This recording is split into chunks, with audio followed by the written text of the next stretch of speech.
Welcome to the On the Ground podcast with Cura Property. And we're going to go a little bit off the beaten track today because we're going to talk about meditation. And we have someone here who I've known for quite a few years now, initially as a client, and now I'm a client of his. And we welcome Rory Kinsella, who is my meditation teacher and meditation teacher to hundreds, if not thousands of others. Welcome, Rory. Thank you, Ramon. Great to be on the show. I appreciate you coming on board. And I must say, your background's probably one of the coolest backgrounds I've seen, all those guitars. And wow, so clearly you're into music. Yeah, so this background, four guitars in the background for those who can't see. It's an icebreaker in every Zoom call I've ever had, with half the people thinking that is a fake background. How much did you pay for that? So then, unfortunately, my headphones aren't long enough for me to go and interact with it, but it is real.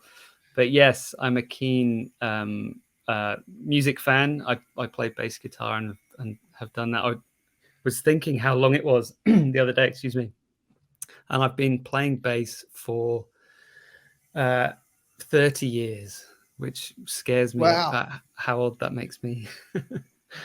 And well, I guess I'm not going to tell you how old I am because it makes me feel even older. But also, and I mean, you've had a number of iterations in your career, right? As I recall it, from being a journalist through to even being a member of a pretty cool band named after a beach on the eastern suburbs. Right through to your another thing that we'd love to talk about at some point later on, which is something called Wise Monkey. So I'm not going to talk about that in any more detail. We'll leave that as a surprise for people who are little watching. Teaser. Absolutely. But let's talk about your meditation journey. But I guess to start with, let's just ask the really simple question: and what is meditation? Good question. And meditation is one of those words which is a bit like the word exercise, in that it can contain, countless different things. So very basically, we would say that meditation is any practice that is usually done sitting down with your eyes closed, which is designed to take you inwards rather than outwards. Now, most of us are very outwards orientated, and we try and find fulfillment by doing things on the outside world. So we buy houses with the help of Cura Property, and we buy guitars to put on our wall, and that's a way of making ourselves happy by acquiring things. What meditation tries to do is to balance that by giving us a source of fulfillment and happiness inside. Doesn't mean that we completely move away from the outside world, and specifically the style of meditation that I teach is designed for what we call householders. So householders being people who own houses, people who have jobs, people who have relationships, rather than the opposite of that being monastic types. So monks who renounce the world and renounce possessions. So it's a way for us, meditation would be a way for us to disconnect from the external world, to find some peace and quiet inside. Now, there are lots of different ways to practice it, but most of them involve us using one of the senses. So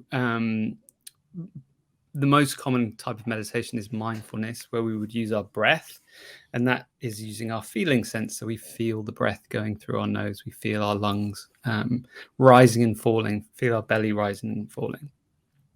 Or you could stare at a candle, which would be a visual meditation.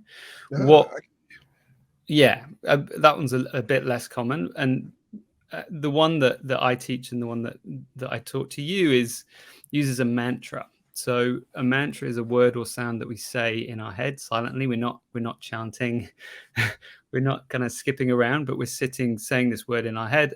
And when we do that, we're actually using our hearing sense. And again, these are all tools to take us out of whatever busy thoughts we might be thinking. Like remembering back to when you helped me buy my current house, it might be things like, oh, are we going to bid too much? Are we not going to bid enough? What would happen if I don't get this house? They're all very much and anxiety inducing thoughts. So rather than going through those and thinking, there I am on auction day and Ramon's late and I have to do it, and thinking those things, that's going to make me more and more nervous, and that's going to build up the stress chemicals like cortisol and adrenaline in my body. So instead of letting those thoughts spiral, any kind of meditation practice would give you a calming anchor to come back to. So I might be thinking about the auction for a couple of minutes, and then I'm like, oh, hang on, I'm meditating. And that's my cue to come back to my anchor, whether that's the mantra like we use or whether that's the breath. And that's, you can think of that like, it's like putting your mind in neutral. So there I am revving in my V8 going, new house, new house, new house. And I'm like, okay, no, mantra, which is a neutral thing, which will bring me towards stillness. And this is to, if we say that the outside world or modern life is extremely stimulating, whether that's news stories or gossip or shiny things you can buy, what meditation does is it helps de-stimulate us. It's like the anti-coffee, so that not so that we can become monks and go and sit in caves, but so that we don't burn out and so that we can live a balanced life. So if you think like work hard, play hard, this is like rest hard. So while turning on the whole time, we can also have a successful way to turn off, which doesn't involve things like drinking, which was my old way of switching off, where I go, right, let's have a bottle of wine on a Friday night, or let's stay out all night on the beers. That was a way of me closing down my overactive mind. So this is a way to do that in a way that is, not going to give you a hangover, not going to take hundreds of dollars out of your bank account. So the short answer to that is meditation is any number of things, like exercise is any number of things, but there's a huge difference between like a bicep curl and running an Ironman. But all of them designed to bring you inwards rather than outwards, to make you feel calmer, more in control, sleep better. Great. Yeah, there's quite a bit and some really cool things to unpack there. So we'll get to that. But I'd like to kind of go to how you got to being a meditation teacher and the journey to where you got to, because it's, you've said a few things there, but it'd be really cool to understand, okay, why did you end up becoming a meditation teacher and how did you go about doing that? Yeah. So as you alluded to before, I've had a few different branches of my career. So when I graduated uni back in the UK, I stumbled into being in a band. So I was I wouldn't say professional because we were paid basically nothing, but we toured around the UK. We had gigs in Italy and we released records on a record label. And that was great fun. And we didn't make it, but that was the first part of my career. And then that led into, I studied English at uni. So that led me to journalism. So using my music experience, I was a music journalist in Birmingham, which is where I went to uni, and then in London working for a TV station there. Then I moved to Australia in 2009, which is around the financial crisis. Everyone was losing their jobs in London. It was not a nice place to be, and continued working in the media over here, and still doing, the hangover of my music career was, I was a bit of a party animal, used to drink a lot. And I had what I call my early midlife crisis moment, which is when I hit 35 and started thinking, well, hang on, do I want to be the DJ in the corner of the bar at 3 a.m. on a Friday night so I was 35 at the time. Did I want to be doing that when I was 50 or 60? Yeah.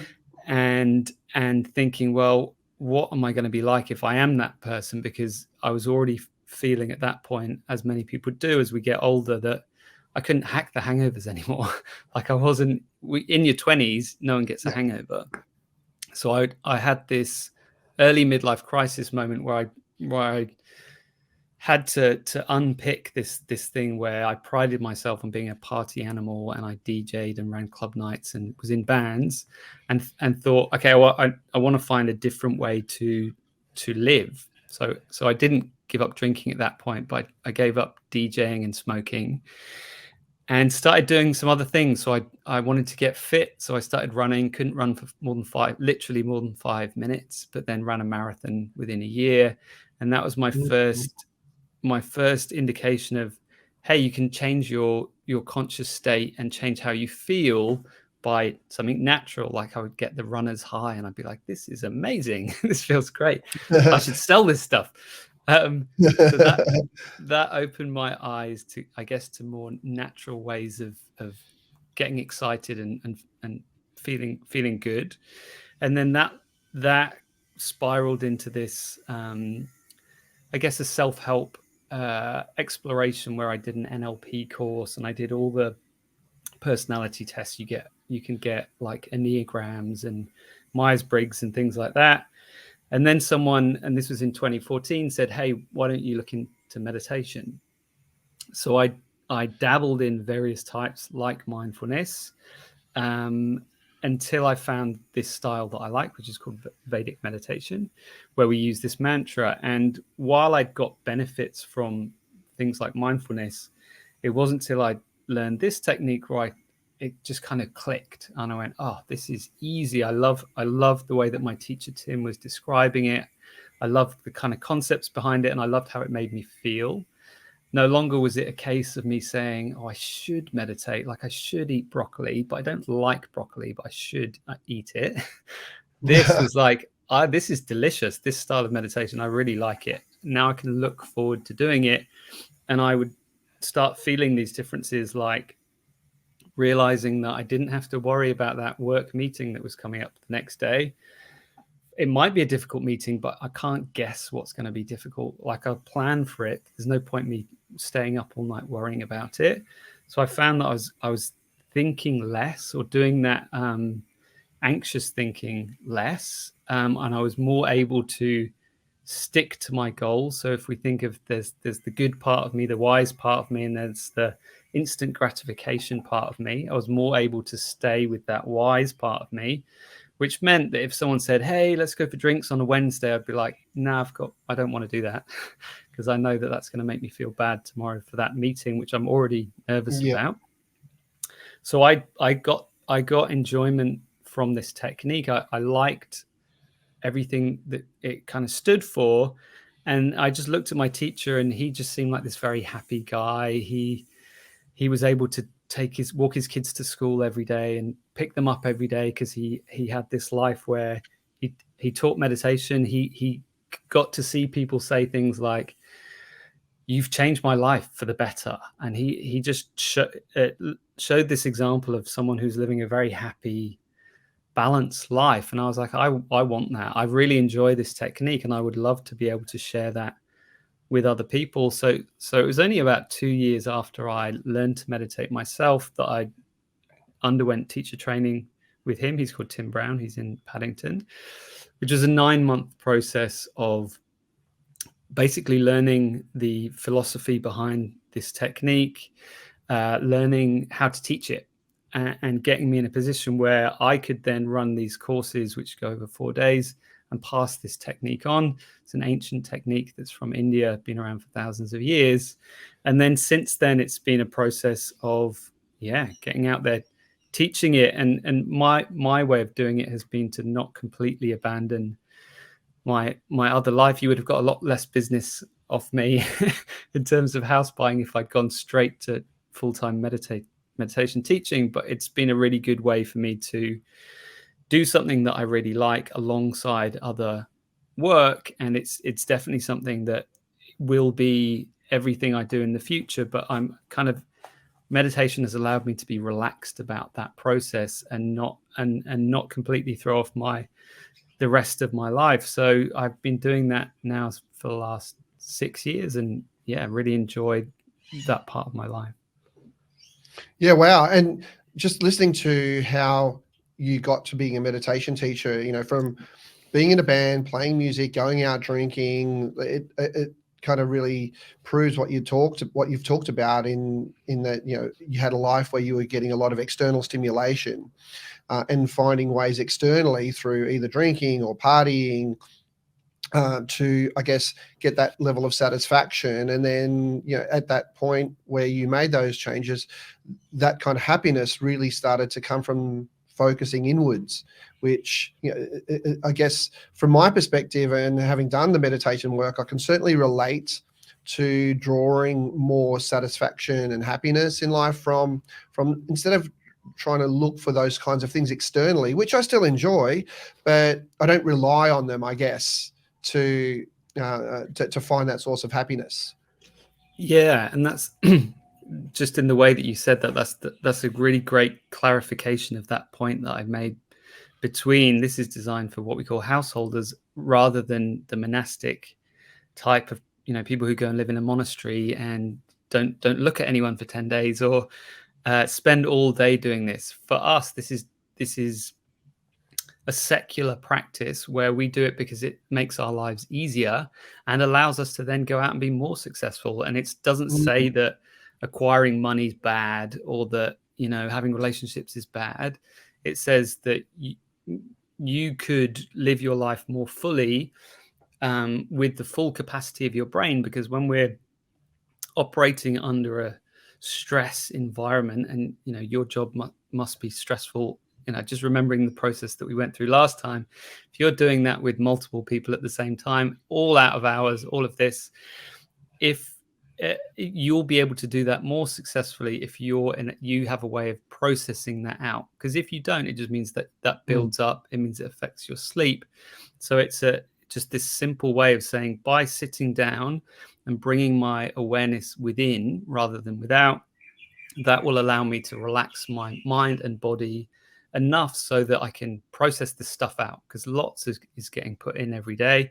If we don't have a way of doing that, we move towards, we either get sick or we have some kind of breakdown or we need a holiday.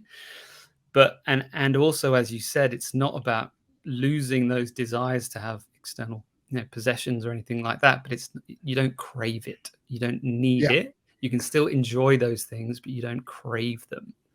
Yeah. And so let's drill down a little bit in a little bit more detail. You talked about the form of meditation that you practice and that you teach, which is Vedic meditation. In summary, what does that look like? What does the practice of Vedic meditation look like for an everyday person? Yes. So with Vedic meditation, we meditate twice a day, which whenever I say this to potential students, they're always like, what? I was thinking maybe I start once a week. That was me. Yeah. So just let that sit in the background for a sec. So a day in the life would be, I get up and say I get up at 6:30.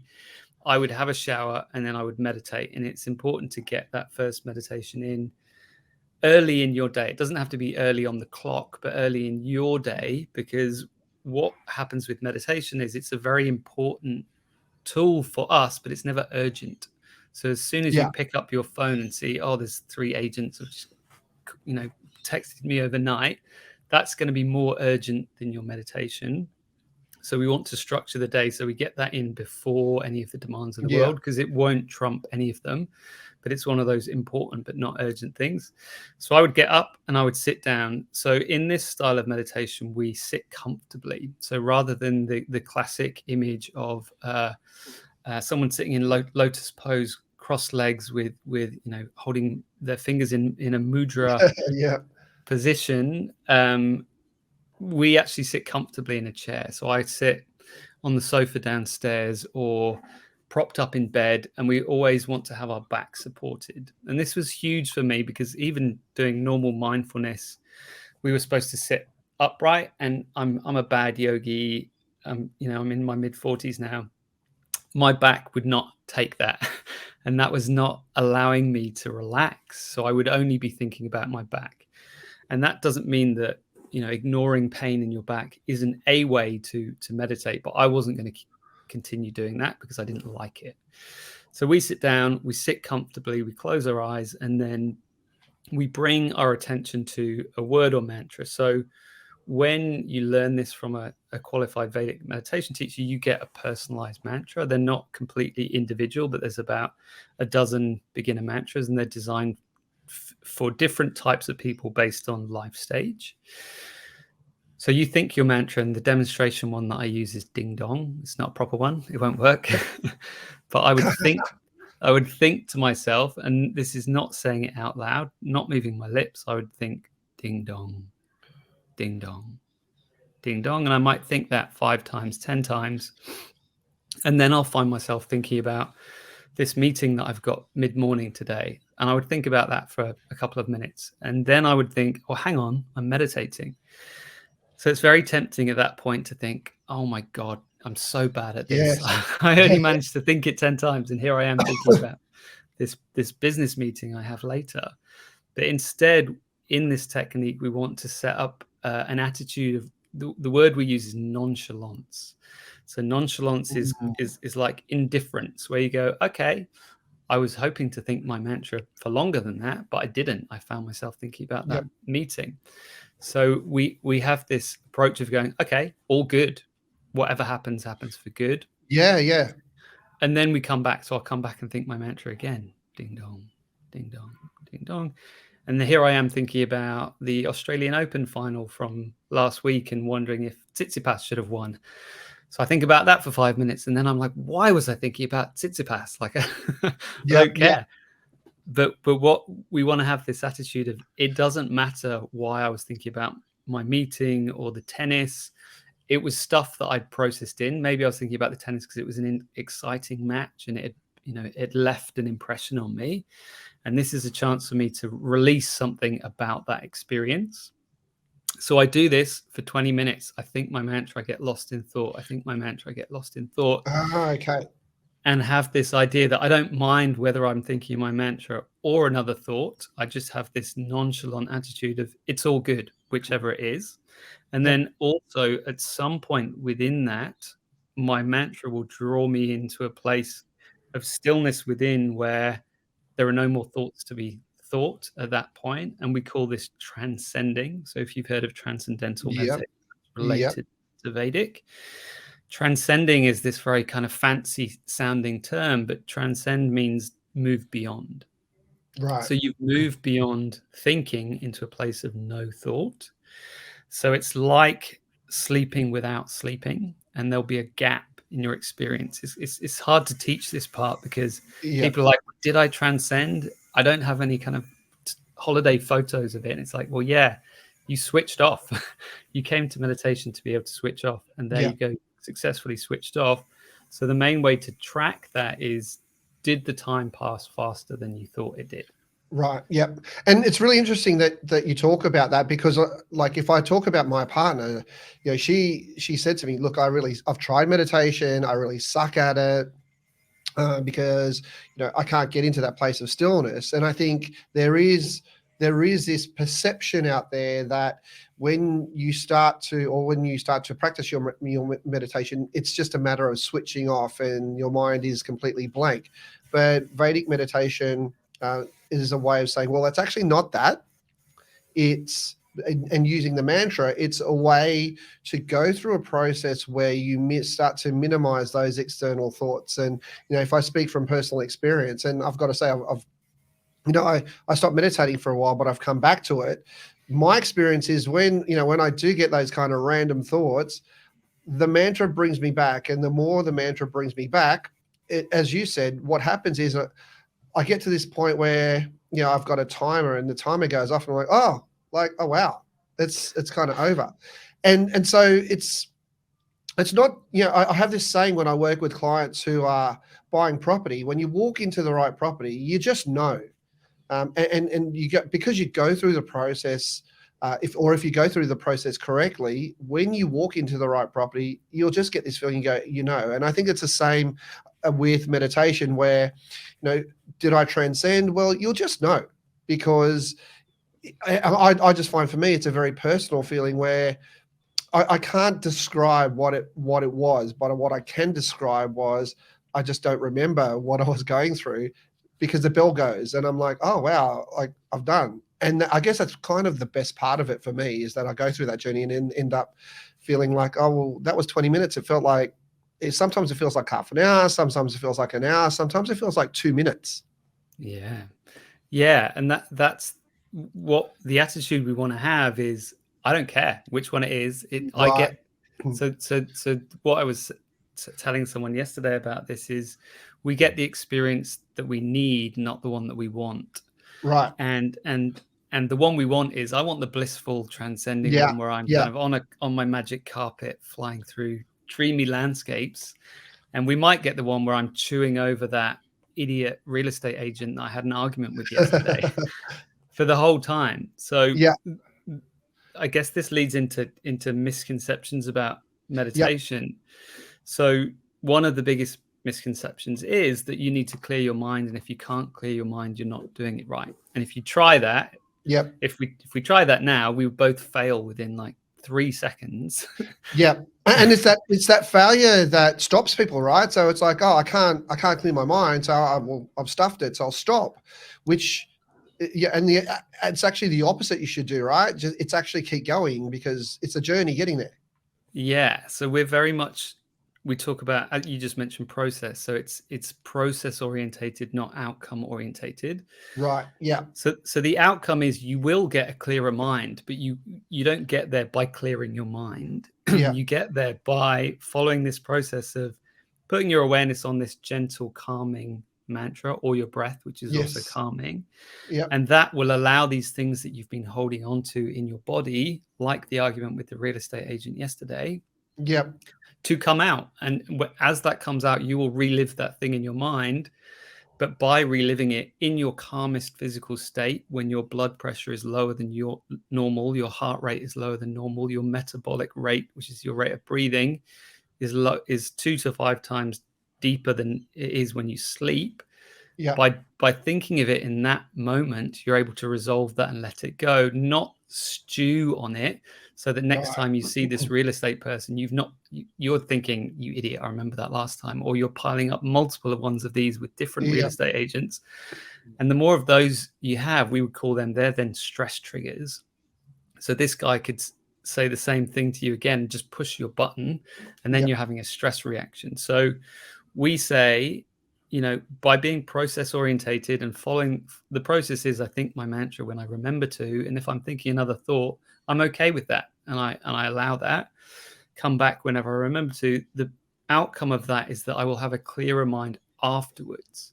But I'm not going to judge my performance in the meditation, because if I need to chew over this argument, I need to chew over it.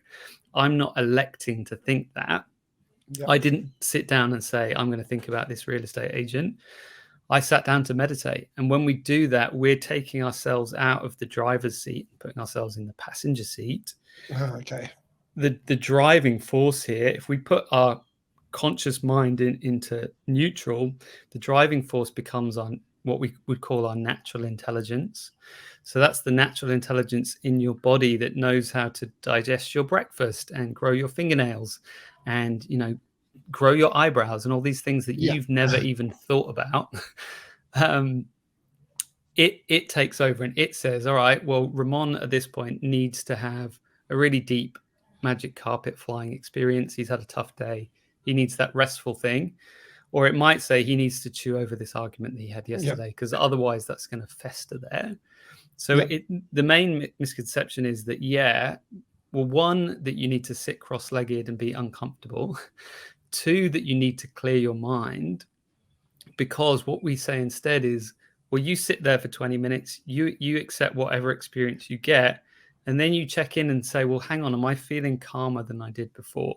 Right. Over the days, am I sleeping better? So, for example, I taught an older lady. She was 76 a couple of months ago, and she had real issues sleeping, and she'd been on sleeping pills for 25 years. Wow. And within 2 weeks, she had weaned herself down and come off them and was sleeping like a baby every night. So it's rather than thinking, can I, and she can't clear her mind. So whenever students come back to me, I'm like, you don't need to clear your mind. Don't worry if it's busy. Every time, even, you will be getting benefit. And we track success in things like, how well am I sleeping? How am I craving social media or alcohol less than I used to, or chocolate? And am I more able to adapt to change. So if we think that Yep. the only constant is change, then the people who live the most effortless lives are able to flow with those changes. It's like, oh, COVID happened, right? I'm going to change and do this thing, or I've been made redundant. Okay, great. This is an opportunity to do that. So meditation makes us less stressed, which makes us then better able to adapt to change, because we're going to be getting lots of change thrown at us. And it's a way to because we the process is, I was thinking my mantra, now I'm lost in thought. We're kind of exercising this nonchalance muscle, so that when the bus comes past and splashes a puddle all over us, we're like, okay, well, that's not great, but I'm not gonna have a meltdown in the street. I'm just gonna go home and assume that there was some better purpose, that I would have got run over if or the bus would have crashed if I got it. You just kind of think, okay, I'll trust that happened for a reason, and not need to get completely angry about everything. Yeah. And you mentioned things like slowing of the heartbeat. You mentioned the metabolic rate. So I think another misconception out there is, meditation is for people who are kind of, as if we use your example, sit in lotus position, maybe in a circle, chanting Kumbaya, and it's very esoteric. But there's a scientific basis to it, isn't there? Yes. Well, so I mean, the basis is these ancient yogis who they're spiritual people, and it's interesting to think. Well, the origins of all these techniques are kind of, who knows? So it's divine inspiration, it's trial and error. It's over thousands of years. Who knows? Since around since the 1970s, there's been lots of medical research into all of these techniques. So they're not kind of designed based on the science, but the science confirms that they do what the yogis already knew that they did. Yeah. And there have been, tens of thousands of studies which show. It's one of those things where if you mention all of them, everyone's like, it's like you're this shonky salesman going, yes, helps with your sleep and your blood pressure, and will make you more creative, and will make you better in bed. And you're thinking, it can't do all these things. But the best thing that it is at doing is removing stress from your system. And it's stress that either causes or exacerbates all those other things. So the obvious examples being things like high blood pressure. Like no one in the street would think that stress wasn't related to high blood pressure. So if you can manage your stress better, your blood pressure will go down. It 100% will. But then all those other things. So if you're full of stress, cortisol, for example, which is a stress chemical, is designed to keep you alert, because if there's a danger in the room, there's a tiger coming towards me, I need to be awake and alert. When I put my head on the pillow, I don't need to be awake and alert. So it's changing that body chemistry away from adrenaline and cortisol more to feel-good chemicals like serotonin, means that all my other health issues come back into line. Because if I'm in fight or flight, my non-essential systems like my digestive system, my immune system, they're not working fully because I'm in survival mode. My blood's going to my legs so I can run away from the tiger. They don't need to be going to my immune system, which means that I'm going to get sick more often. I'm going to catch that cold. If anyone within 100 meters of me has a cold, I'm going to catch it. Because I've got a degraded immune system. I've got a degraded digestive system, so that $15 juice that I just bought, I'm not getting those nutrients from it because it's going straight through, because my body's in survival mode. So when your body is more in homeostasis, it's able to function properly, and the body is an amazing thing which will do its thing if we're not stopping it by pumping it, making it overstimulated. So by doing this, all those other health benefits flow on, and there's huge amounts. Like the ones that I particularly like are around what it does to the shape of your brain. So two areas of the brain that are interesting here is, one is called the amygdala, which is our fear and survival instinct area. That gets smaller. That's from our reptilian brain, very survival orientated. That actually physically gets smaller. Gets smaller, get smaller. This is, say, over an 8-week experiment. And the prefrontal cortex, which is the more human part of our brain that the most other mammals don't have in the same kind of quantity, that's where we do our reasoning, our forward thinking, our creativity. That gets thicker. So it's like, hang on, you're changing your brain. You're getting more neurons in that thinking part of your brain. That panic button, amygdala part of your brain is getting smaller. Yeah. So it depends. It depends if you're super interested in that area. There's so much research out there. Yeah. Okay. But what I love these days is so many people have Apple Watches and Fitbits. They will report to me, my resting heart rate has dropped by 10 BPM in the week since I've been meditating. Or someone was talking about her heart rate variability. Yeah. We can see that on our watches. That's great. And so we'll wrap up by a couple more questions. We'll wrap up by talking about how to go about learning Vedic meditation. But before that, I mean, you talked about Apple Watches and iPhones. Let's quickly talk about apps. And there's a lot of meditation apps out there. What kind of place do they have in meditation? And and typically you get a lot of ads talking that are selling them. What would you say about using the apps and how they can benefit you in meditation? With apps, I would say that they're good up to a point, and their main benefit is that there's zero barriers to entry. You just download it, you can do it. Yep. So if you want a taster of it, and if you want to get rid of those initial misconceptions about it being lotus position and sitting on a mountain, download one of those apps, give it a little bit of a go. Right. As soon as you've had a couple of weeks of trying that out, or sooner if you would rather, I would highly recommend going to a teacher, regardless of what style of meditation you pick. And the reason for this is because there are so much of it is counterintuitive. Like I have to tell people over and over and over again that thinking is okay. If an app tells you that once, and it will think, well, I've just told you that. You've had that information. It's not going to get through to you. Yeah. So many of these misconceptions are hardwired into us. Things like, the harder I try, the better results I get. That is something we get through school, through work, through sport. That is not correct in meditation, because we're letting go. It's much more like falling asleep.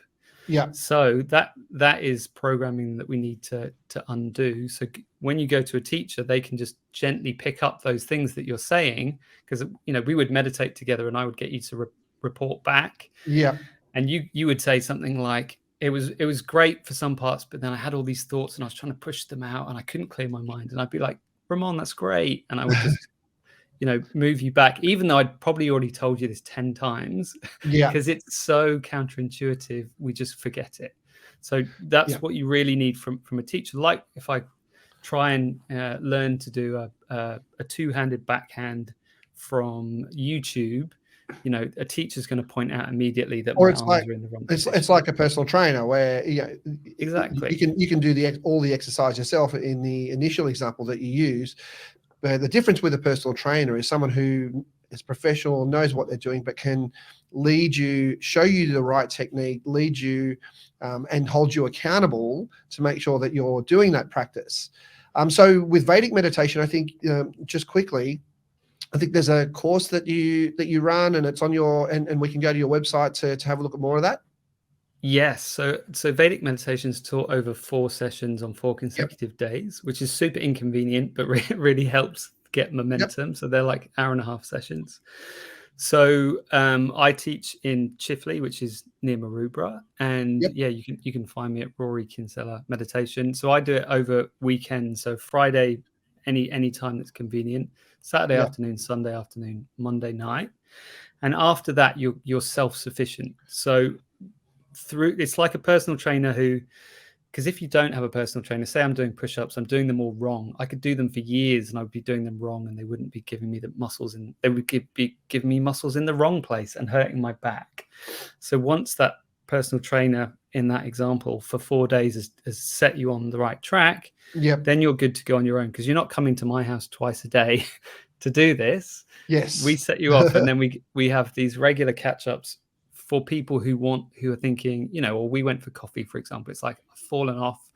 Yeah. How can I get on track? And you just need to be reminded that all of those things that we've covered, you're not doing it wrong. The only bad meditation is the one you don't do. You don't do, yeah. And it's very easy for us to think, hang on, I'm bad at this. And it's like me playing golf. I'm bad at it, so I don't like doing it. Yeah. We set this up to be like, you can't be bad. You can only be bad by trying too hard. And then it's a practice of seeing how gentle you can be. That changes your relationship with yourself. So then I found after I learned that I'm not beating myself up as much as I used to. And that means that life is easier. And I don't, I've got more time to be in the present moment, to be creative and to do things that help other people rather than constantly worrying about my performance, for example. Yeah, absolutely. And look, to wrap up, I'd like to say from personal experience, I went on your meditation course, I think it was 5 years ago. It certainly has been a big contributor for me to have much more, I guess, to be much more calm, less reactive in life. But also, you talked about, that initially having that twice a day, 20-minute meditation and being kind of, oh gosh, wow. I'm actually the opposite now, in that it's become so important in my daily routine. It takes priority, and it's almost like it's two things. One, if I don't do it, I actually get more anxious. But secondly, I go to it to get away, to basically to remove and get away from the things that make life, anxious, the complications of life. So, Rory, thank you so much. I'm just going to repeat your website. It's rorykinsellameditation.com. Yeah, great. And there's a whole lot of information about meditation. It'll take you through the 4-day program as well. And I would certainly recommend having someone like you, Rory, to lead you and teach you the understanding of meditation, to go through the experience of someone who knows what they're doing, and then it certainly gave me a base and a foundation for which I always went back to. Rory, look, thank you so much for your time. I'd love to have you back to talk about wise monkeys. But look, if you want a bit more of a sneak preview of what that is, jump on rorykinsellameditation.com. Thanks again, Rory. We'd love to have you back, and see you soon. Thanks so much, Ramon. Been a pleasure coming on. Thanks, Rory.